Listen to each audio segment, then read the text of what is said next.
My name is Arnold, and I'm 63 years old. I never thought the day would come when my own son would try to steal the land my family built with their bare hands. This farm in Iowa has been in our family for 4 generations.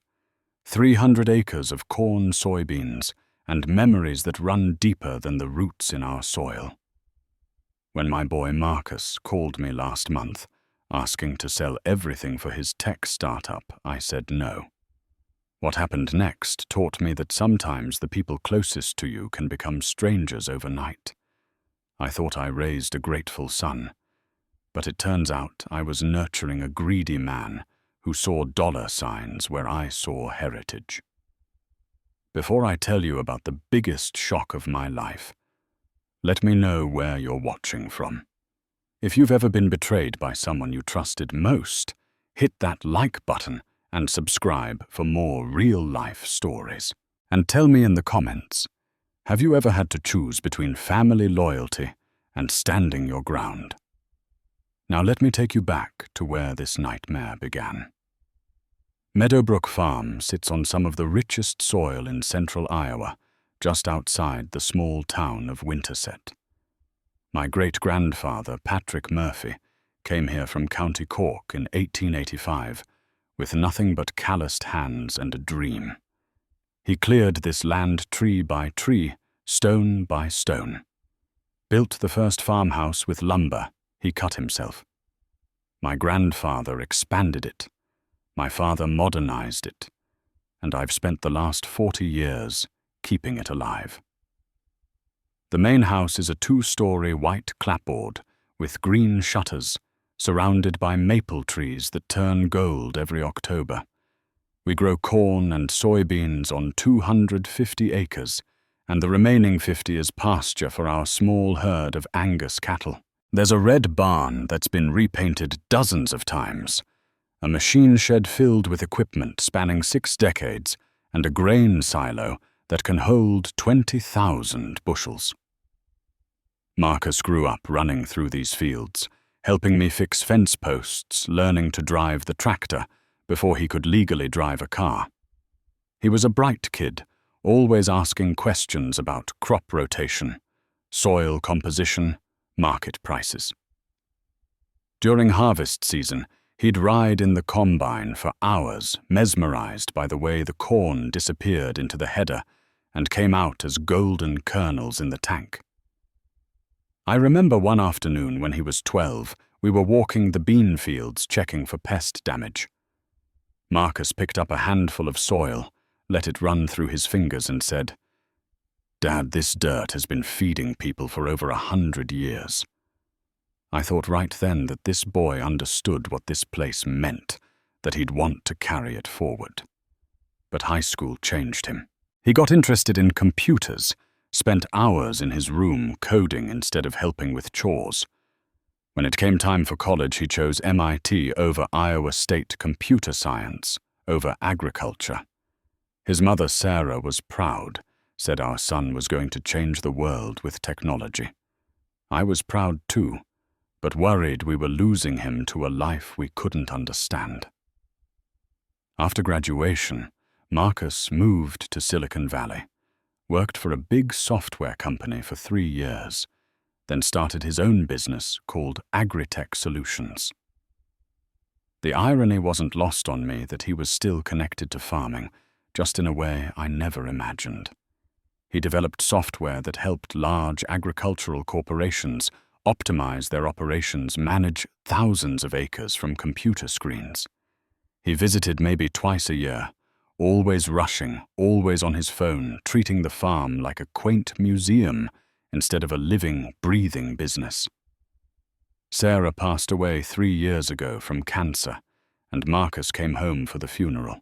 I thought maybe losing his mother would bring him back to what mattered, but he left the next day, said he had important meetings in California. Then came the phone call that started this whole mess. It was a Tuesday evening in March. I was reviewing seed catalogs at the kitchen table when my phone rang. Marcus sounded different, excited in a way I hadn't heard since he was a kid getting ready for the county fair. "Dad," he said, "I've got incredible news. My company just got interest from major investors, but we need capital to expand. I'm talking about building something that could revolutionize agriculture across the entire Midwest." I could hear the ambition in his voice, the same tone he used when he was young, and had big plans for improving the farm. But then he said the words that stopped my heart. "I need you to sell the farm, Dad. The land is worth at least $2.5 million. That money could fund my expansion and set you up for a comfortable retirement. You could buy a nice house in town, never have to worry about crop prices or weather again." I sat there in stunned silence, looking around the kitchen, where 4 generations of my family had eaten their meals, made their plans, celebrated their victories, and mourned their losses. The wooden table I was sitting at was built by my grandfather in 1942. The cast-iron stove in the corner still worked perfectly after 70 years. "Marcus," I said slowly, "this farm isn't just land. It's our history, our legacy. Your great-great-grandfather died defending this place during the Depression. Your grandmother was born in the bedroom upstairs. This is where your mother and I honeymooned, where we brought you home from the hospital." "Dad, that's all sentimental stuff," he replied, and I could hear the dismissal in his voice. "Land is an asset, not a museum. The farm is barely breaking, even you know that. Climate change is making agriculture more unpredictable every year. This is your chance to get out while you still can." I told him I needed time to think, but deep down I already knew my answer. Some things aren't for sale, no matter how much money is involved. Some things are worth more than their market value, because they hold the soul of who you are and where you came from. Over the next few weeks, Marcus called every Sunday, each conversation more intense than the last. He started sending me emails with financial projections, market analyses, reports about the declining profitability of small family farms. His arguments were logical, backed by data and charts that proved his point about the economic realities of modern agriculture. "Dad, you're being stubborn about this," he said during one particularly heated conversation. "The writing is on the wall for farms like ours. Corporate agriculture is taking over because it's more efficient, more profitable. You're fighting a losing battle against progress." "Maybe I am," I admitted, "but some battles are worth fighting even when you know you might lose." "That's exactly what I'm talking about," Marcus shot back, his voice rising. "You're living in the past, thinking like someone from a different century. You don't understand how the modern world works, how technology is changing everything. You're old-fashioned and frankly clueless about economic realities." Those words hit me like a physical blow. Old-fashioned. Clueless. Coming from my own son, they stung worse than any insult a stranger could throw at me. I'd spent 63 years building a life, raising a family, contributing to my community, and my own boy was dismissing all of that as irrelevant nostalgia. But Marcus wasn't finished. He started pointing out every financial struggle the farm had faced in recent years. The drought 2 summers ago that cut our corn yield by 30%. The trade wars that depressed soybean prices. The rising costs of equipment, fuel, and fertilizer. The fact that I was still making payments on the new combine I bought 5 years ago. "You're hemorrhaging money, Dad," he said with brutal honesty. "Last year, you barely cleared $15,000 in profit after expenses. That's poverty-level income for the amount of work and risk involved. If you sold the land and invested the money conservatively, you'd make more in interest than you're making farming." I started second-guessing myself after these conversations. Late at night, I'd sit in the kitchen with my financial records spread across the table, adding and subtracting numbers until my eyes blurred. Marcus was right about the money. The farm wasn't making much profit, and some years we barely broke even. The equipment needed constant repairs, and every piece of machinery was getting older and less reliable. I called my neighbor Robert Wilson, who farmed 800 acres next to mine. Robert was 71, had been farming since he got back from Vietnam, and had seen every kind of agricultural crisis you could imagine. "Arnold," he said when I explained the situation, "I've watched a dozen farms in this county get sold to developers or absorbed by corporate operations. Every single farmer who sold told me they regretted it within 2 years. Not because of the money, but because they lost their identity, their purpose, their connection to the land." Robert invited me over for coffee the next morning. We sat in his kitchen, which looked remarkably similar to mine, talking about the challenges facing family farms. He'd gotten similar pressure from his own children to sell and retire, but he'd refused every time. "These young folks see everything in terms of profit margins and efficiency," Robert said, stirring cream into his coffee. "They don't understand that some things can't be measured on a spreadsheet. This land has been feeding people for generations. That means something even if it doesn't show up in a bank statement." But then Marcus decided to escalate his campaign. He announced he was coming home for the weekend, bringing his girlfriend Jessica for the first time. I was excited to meet her, hoping she might help Marcus understand the value of family traditions and rural life. They arrived on a Friday evening in Marcus's silver Tesla, which looked completely out of place, parked next to my dusty pickup truck. Jessica was a polished young woman from San Francisco, dressed in designer clothes that probably cost more than I spent on clothes in a year. She was polite, but clearly uncomfortable, constantly checking her phone and asking about Wi-Fi passwords. During dinner, Marcus renewed his sales pitch, but this time with Jessica backing him up. She worked in venture capital, understood startup financing, and spoke in the same confident tones about market opportunities and return on investment. "Mr. Murphy," she said, using the formal address that made me feel ancient. "Marcus has developed something truly revolutionary. His algorithms can increase crop yields by 20% while reducing water usage and chemical inputs. But he needs significant capital to scale the technology across multiple markets." "The timing is perfect, Dad," Marcus added. "Land values are at historic highs because of development pressure from Des Moines. In 5 years, this area might be suburbs, and you'll have missed your opportunity to maximize your return." I tried to explain why the farm meant more to me than money, but I could see in their faces that they thought I was being unreasonable, maybe even a little senile. When I talked about my great-grandfather clearing the land by hand, Jessica looked at her phone. When I mentioned the family cemetery in the south pasture, where 3 generations of Murphys were buried, Marcus rolled his eyes. The weekend deteriorated from there. Jessica complained about the lack of restaurants and entertainment, about the smell from the cattle, about having to drive 30 minutes to find a Starbucks. Marcus grew increasingly frustrated with what he saw as my stubborn refusal to embrace progress and financial security. Sunday morning, we had the fight that changed everything. I was making breakfast, the same routine I'd followed for decades, when Marcus came downstairs already dressed and packed. "Dad, I've been patient with you, but this is ridiculous," he said, his voice cold and controlled.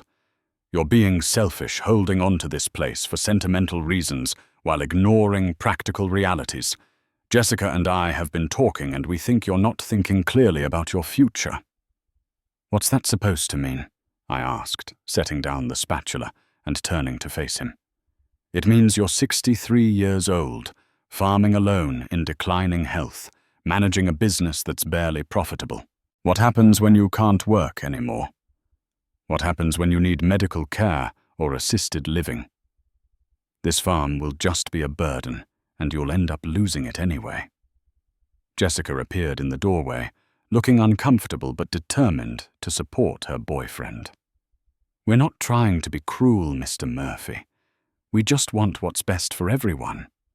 Marcus could use the capital to build something that helps thousands of farmers, and you could enjoy your retirement without financial stress. You want what's best for Marcus, I corrected her. What's best for me is keeping the land my family bled for, the place where I buried my wife, the legacy I hoped to pass down to my children. Marcus's face hardened at that. Well, maybe your children don't want your legacy.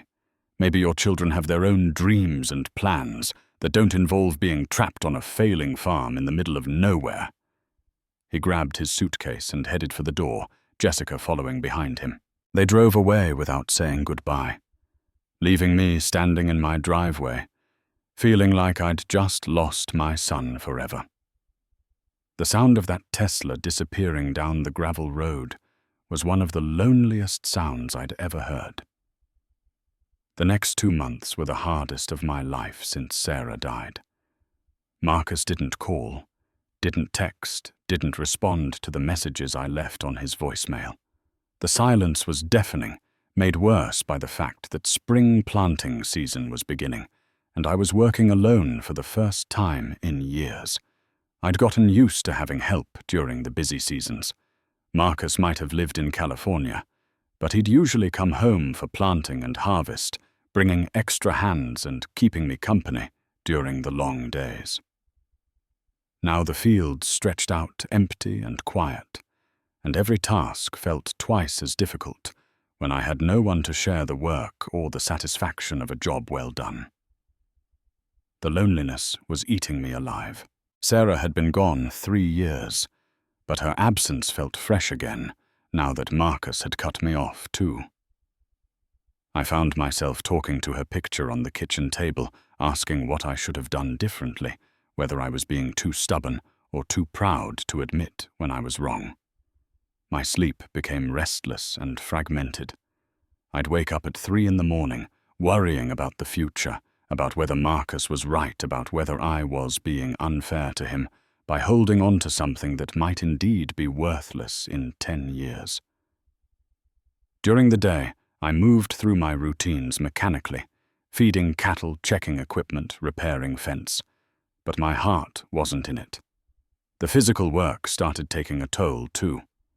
I was 63, not 23, and my body reminded me of that fact every morning when I climbed out of bed with aching joints and stiff muscles. Lifting 50-pound feed sacks, wrestling with stubborn machinery, walking miles of fence line, all of it was harder than it used to be. Maybe Marcus was right about my declining health making the farm unsustainable. I started having conversations with Sarah's memory, sitting in her favorite chair by the living room window that overlooked the south pasture. I'd tell her about Marcus's business proposal, about his anger and disappointment, about my own confusion and doubt. Sometimes I could almost hear her voice telling me to be patient, that family wounds needed time to heal. The worst part was remembering all the good times with Marcus when he was growing up.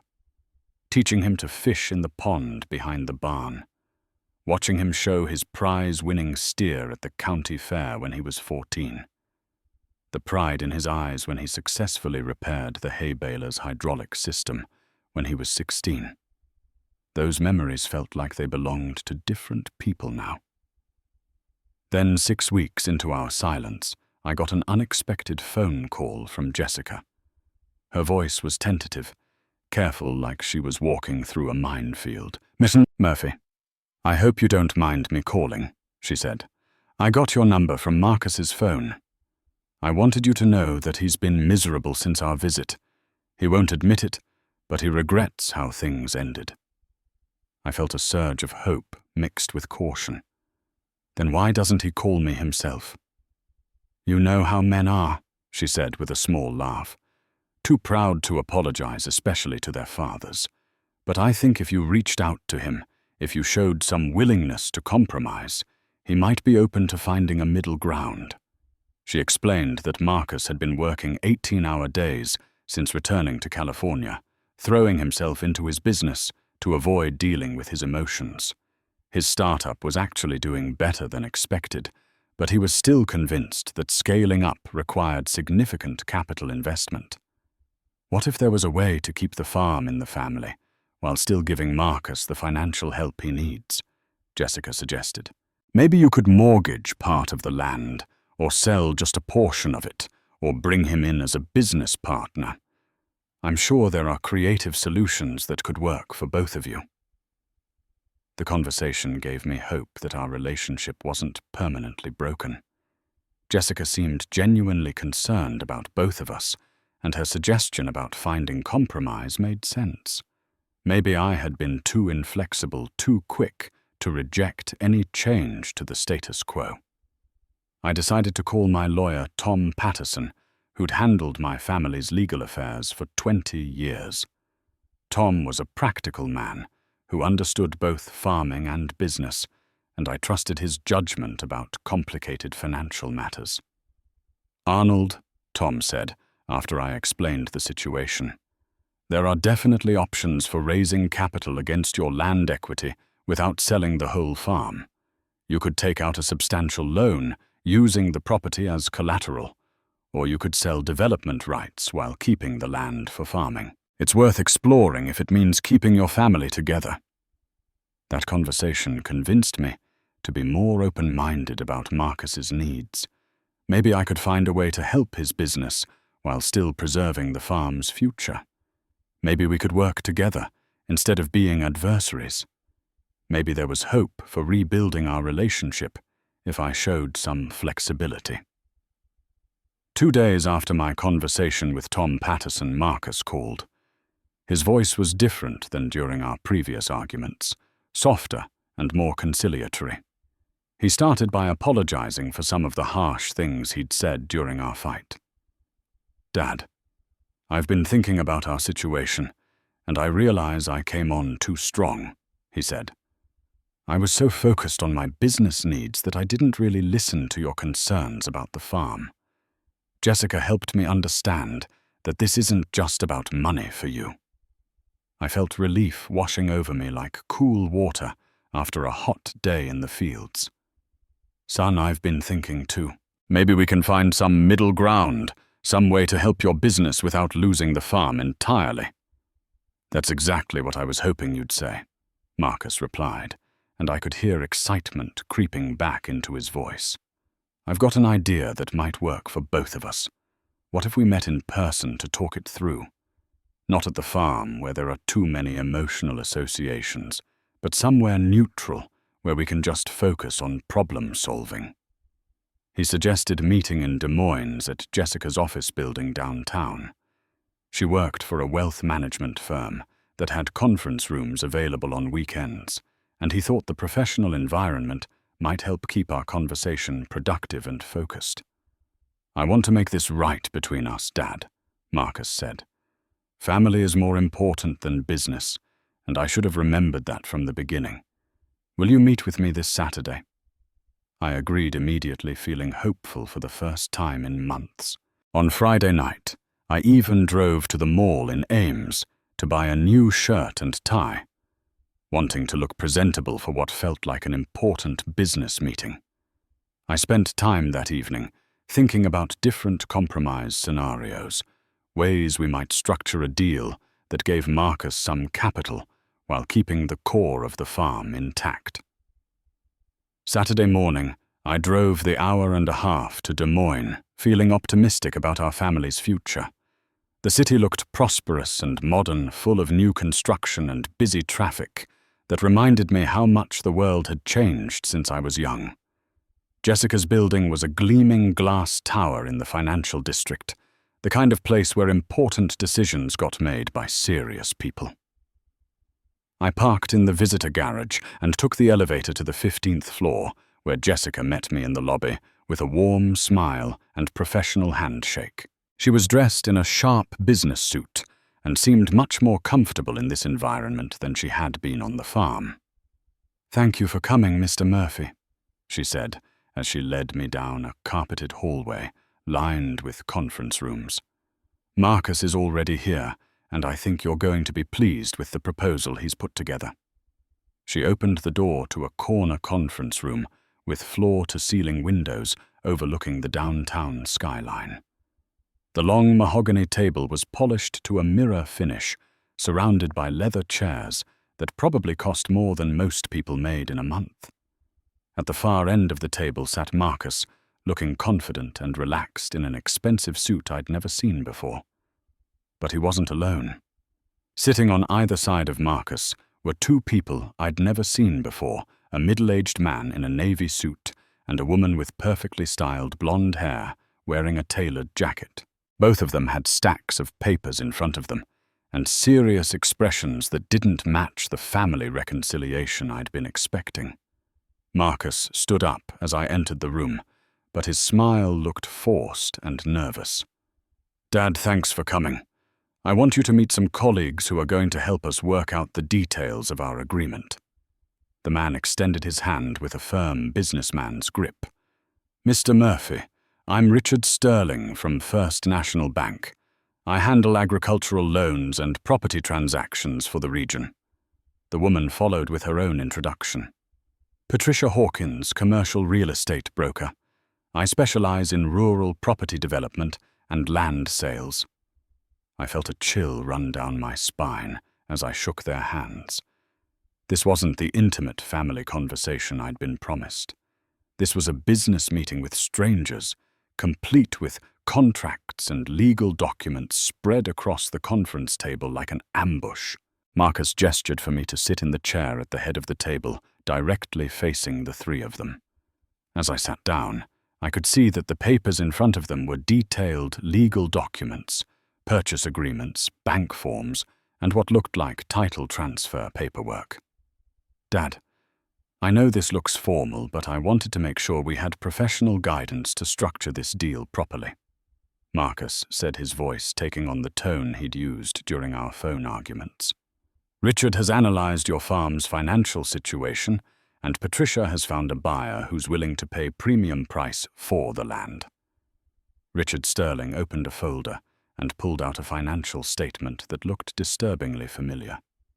"Mr. Murphy, I've reviewed your agricultural loan history, your property tax records, and your income statements for the past 5 years. Your debt-to-equity ratio is concerning, and your cash flow has been negative or marginal every year except the drought relief year in 2021. I stared at the documents, recognizing my own financial information, laid out for strangers to analyze. "How did you get access to my private banking records?" Marcus shifted uncomfortably in his chair. "Dad, I'm still listed as your emergency contact and backup signer on some of your accounts from when Mom was sick. I asked Richard to review your situation so we could structure the best possible deal for your retirement." Patricia Hawkins spread out several more documents, including what appeared to be a detailed survey map of my property and a formal purchase offer. "Mr. Murphy, we've identified a development group that wants to build a premium residential community on your land. They're offering $2,500,000, which is significantly above current agricultural land values. The buyer is willing to close within 30 days, Richard added, which means you could have the money in your account before spring planting season ends. Marcus would get the capital he needs for his business expansion, and you'd have enough for a comfortable retirement, anywhere you choose to live." I looked around the table at these three people who had apparently already decided my future without consulting me. The mahogany table that had seemed impressive when I walked in now felt like a trap, the leather chairs like restraints holding me in place while strangers dissected my life. "I never agreed to sell the farm," I said slowly, my voice sounding strange and distant in the formal conference room. Marcus leaned forward, his expression intense and focused. "Dad, you said you were open to compromise, to finding middle ground. This is the best possible compromise. You get financial security. I get the capital for my business, and the land gets developed into something that will benefit the whole community." "This isn't compromise," I replied, feeling anger building in my chest. This is you arranging to sell my farm without my permission and calling it a family meeting. Patricia Hawkins spread out more papers pointing to signature lines, highlighted in yellow. Mr. Murphy, I understand this feels overwhelming, but time is crucial in real estate transactions. The buyer has other properties under consideration, and they need a decision today. If we wait, this opportunity might disappear. Richard Sterling pulled out a calculator and started showing me numbers projections of how the sale proceeds could be invested for guaranteed monthly income that exceeded what I'd ever made farming.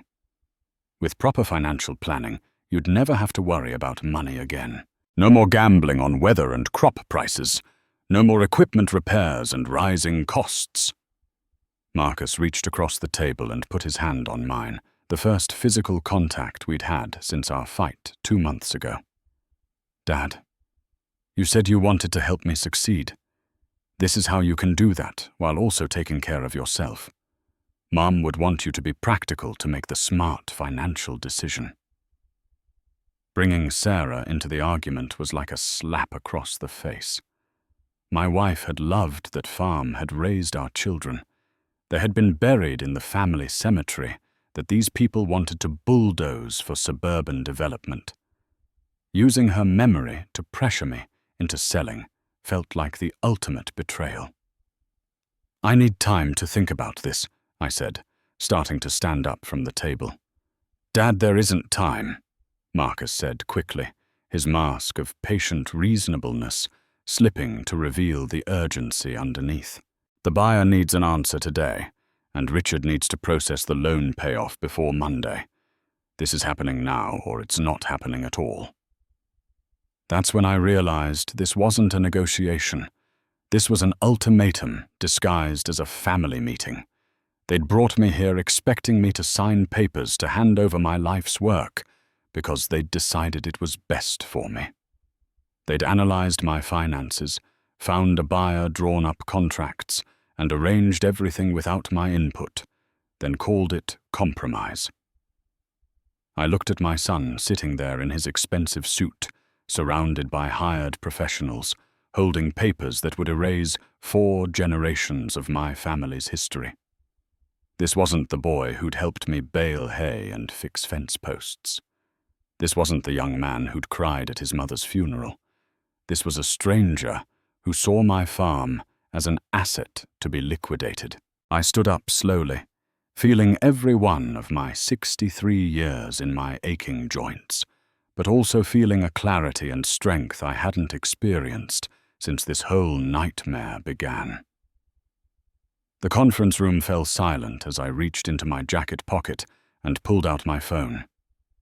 I'm calling my lawyer, I announced, and I could see the color drain from Marcus's face. Dad, that's not necessary, he said quickly. This is all standard paperwork. We're not trying to trick you or hide anything. I ignored him and dialed Tom Patterson's cell phone number. Tom answered on the second ring, and I put the call on speaker so everyone in the room could hear our conversation. Tom, this is Arnold Murphy. I'm sitting in a conference room in Des Moines with my son and some business people who want me to sign papers selling my farm. They're telling me I have to decide right now, today, or lose the opportunity. Is that legal? Tom's voice came through the phone speaker, clear and firm. Arnold, absolutely not. No one can force you to sell your property under time pressure like that.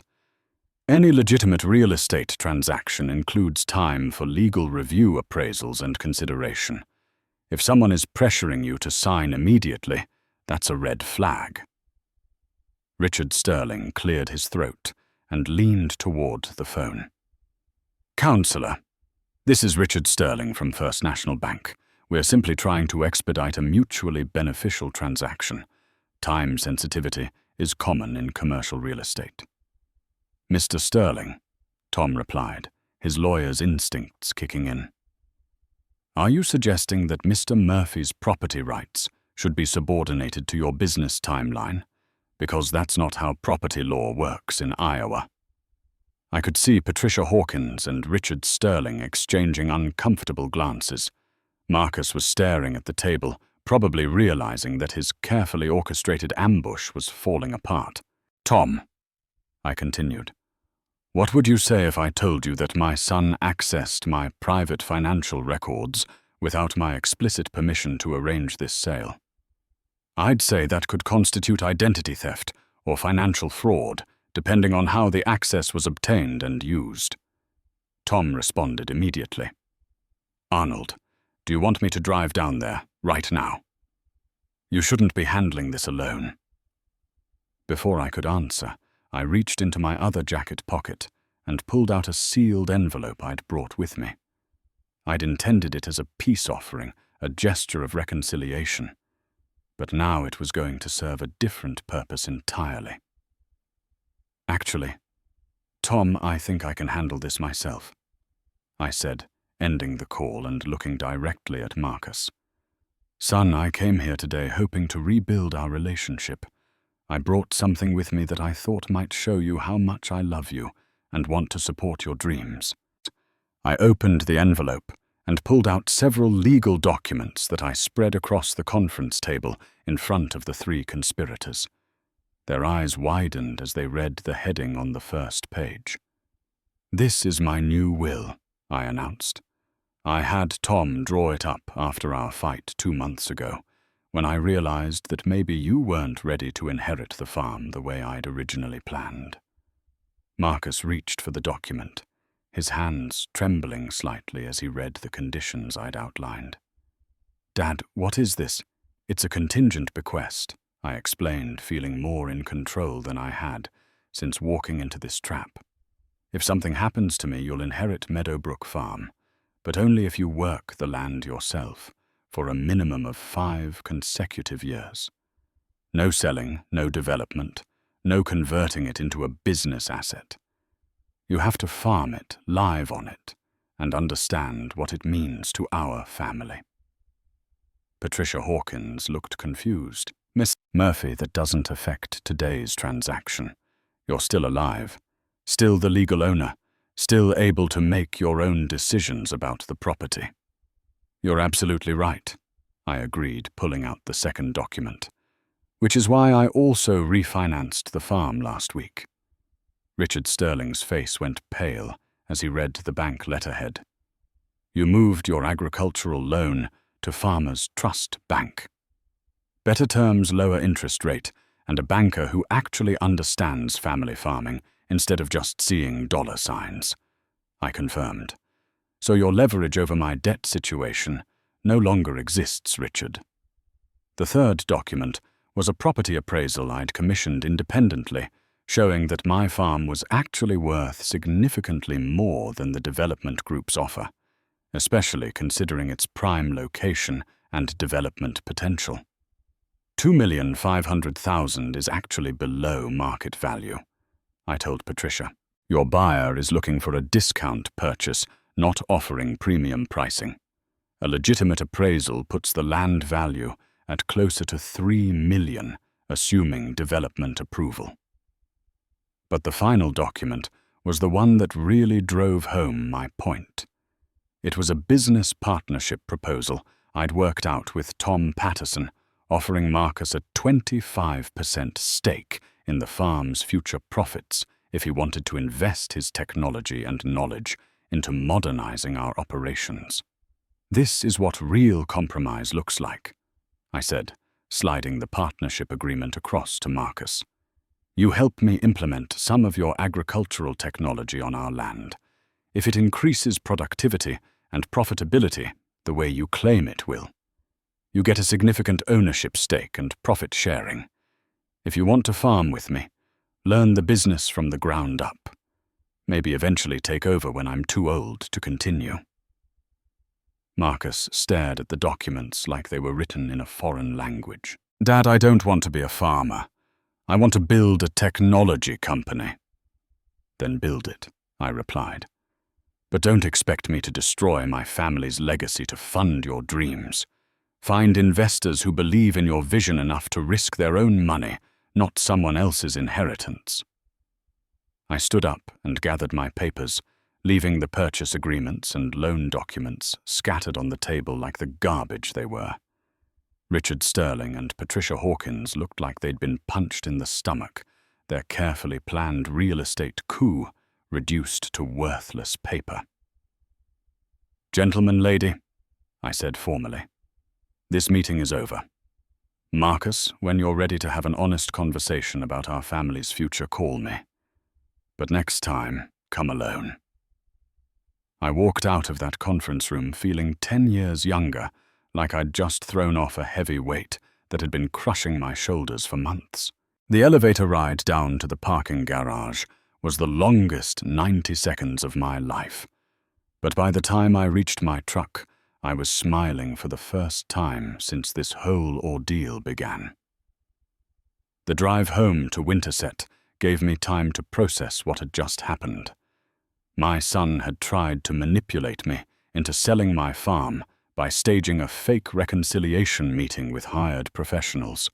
He'd accessed my private financial information without permission, arranged a below-market sale to benefit his business, and tried to use my love for him as leverage to get what he wanted. But he'd also underestimated his old man. The first week after the conference room confrontation was strangely peaceful. I worked my normal routine, feeding cattle checking equipment, preparing for spring planting, but without the constant worry and second guessing that had plagued me for months. Marcus's betrayal had actually clarified things for me.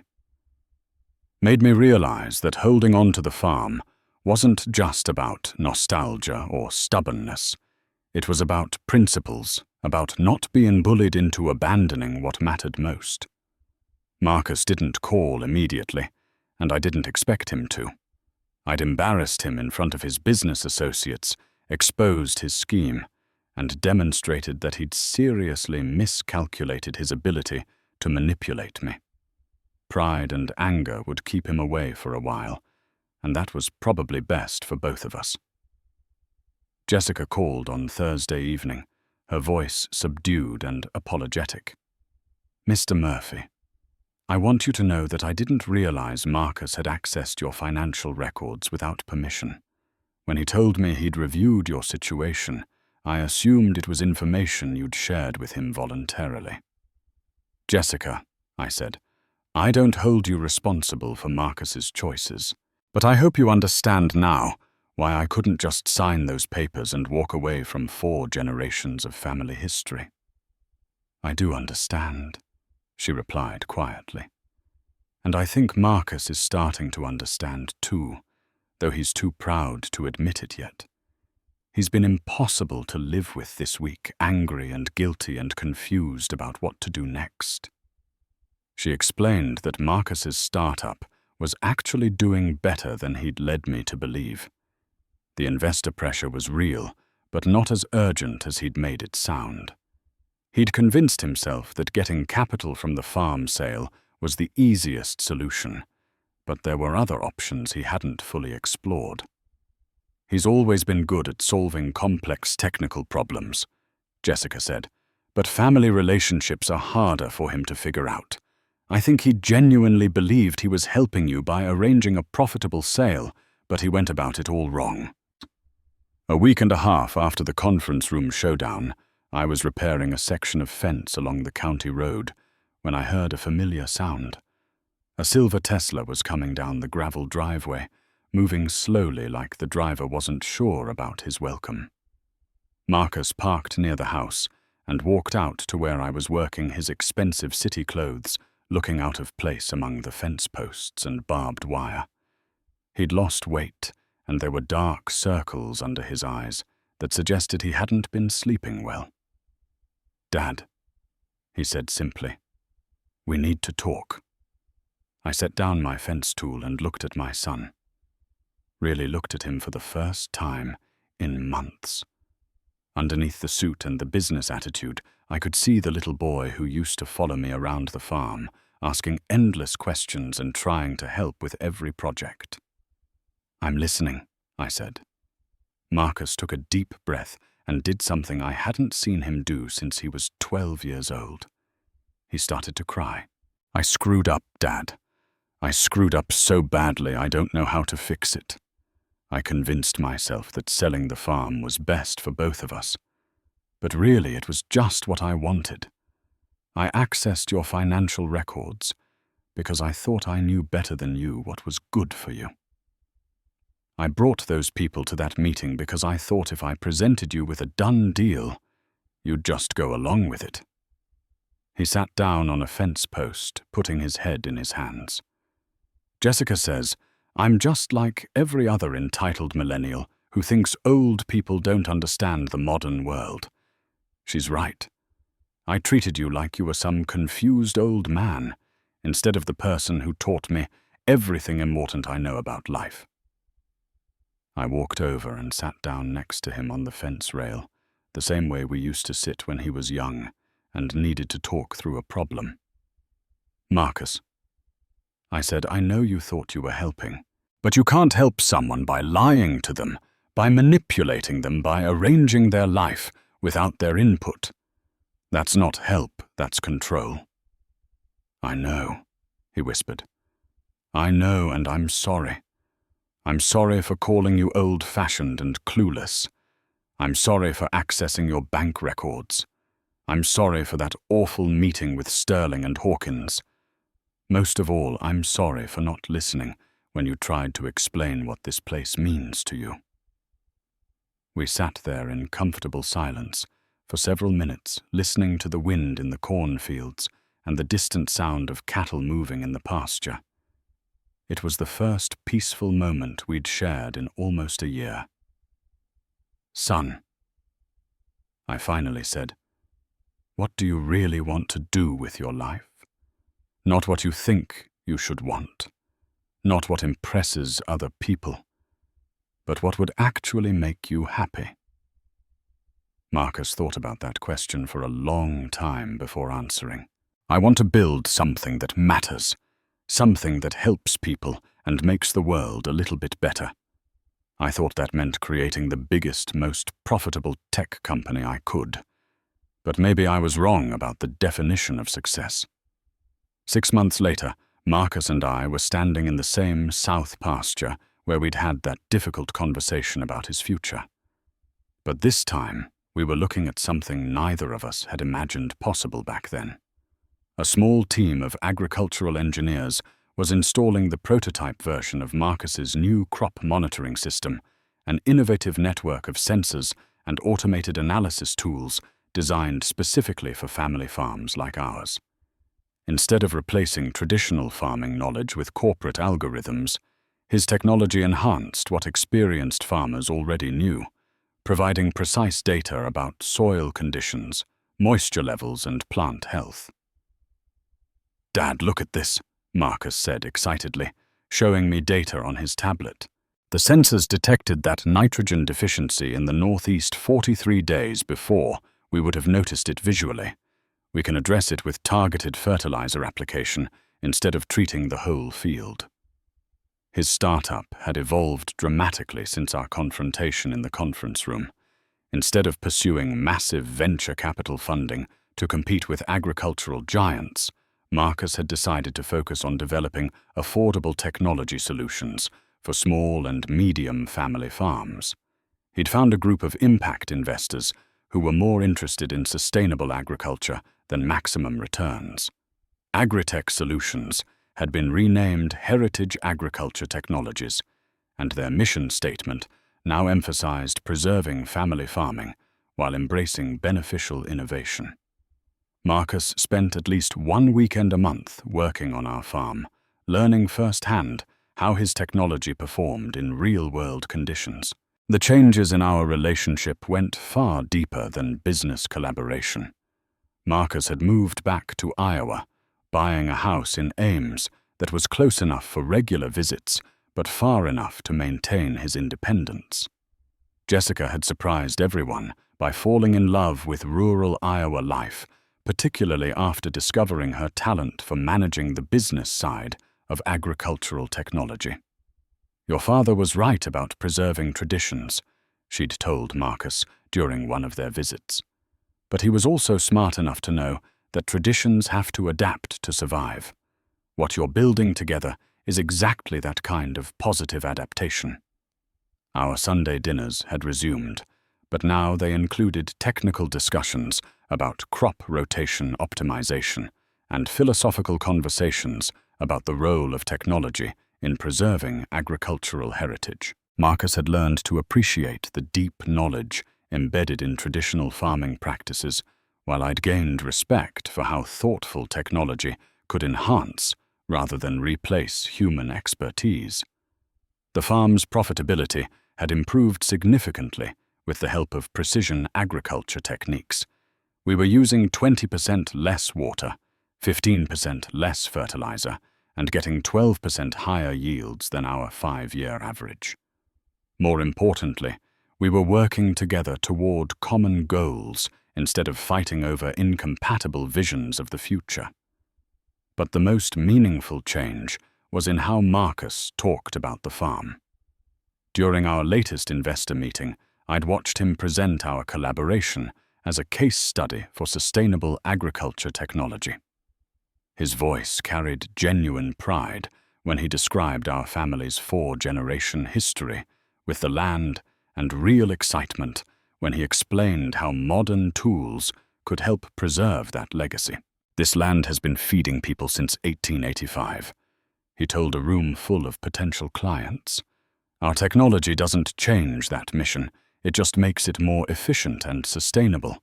We're not disrupting agriculture, we're honoring it while making it better. After the meeting, driving home through the familiar countryside of central Iowa, Marcus asked me a question that showed how much he'd grown over the past year. "Dad, do you think great-grandpa Patrick would approve of what we're doing with his farm?"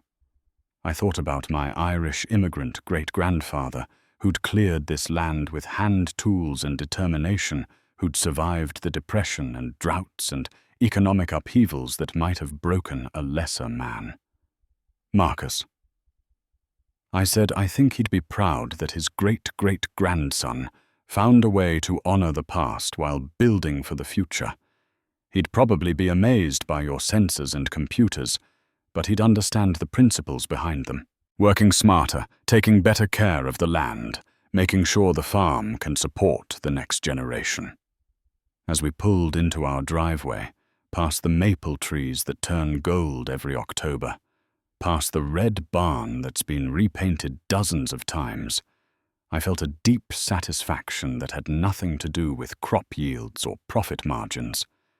I'd learned that protecting what you value sometimes means fighting for it, even when the fight is with someone you love.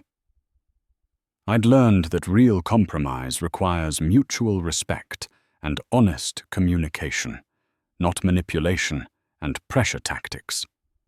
Most importantly, I'd learned that tradition and progress don't have to be enemies if you're willing to put family and principles ahead of immediate financial gain. Marcus had learned that success isn't just about building the biggest possible business, but about creating something meaningful that enhances rather than destroys valuable traditions. He'd learned that his old man might be 63, but he wasn't clueless about what mattered most in life. Maybe the best way to protect the past is to find ways to help it adapt and thrive in the future. Maybe the greatest inheritance we can give our children isn't money, but the wisdom to know the difference between what should be preserved and what should be changed. The farm is still here, still feeding people, still connecting our family to the land that shaped us. But now it's also helping other families preserve their own agricultural heritage while embracing beneficial change. Sometimes the most important battles aren't between old and new, but between greed and love, between manipulation and respect, between taking and giving. I hope your family never faces the kind of betrayal and conflict that Marcus and I went through. But if you do remember that principles matter more than profit, that real love requires hard choices, and that the people worth keeping in your life are the ones willing to change and grow, instead of just demanding that you surrender what matters most to you. Have you ever had to choose between family loyalty and standing your ground when you knew you were right? Drop a comment below and share your story. If this reminded you of your own family struggles or inspired you to think differently about tradition and progress, please hit that like button and subscribe for more real-life stories about the choices that define who we are. Share this with someone who needs to hear that it's okay to fight for what you believe in, even when the fight is with people you love. Thank you for listening to my story. And remember that the strongest families are the ones willing to work through their conflicts with honesty, respect, and genuine care for each other's happiness.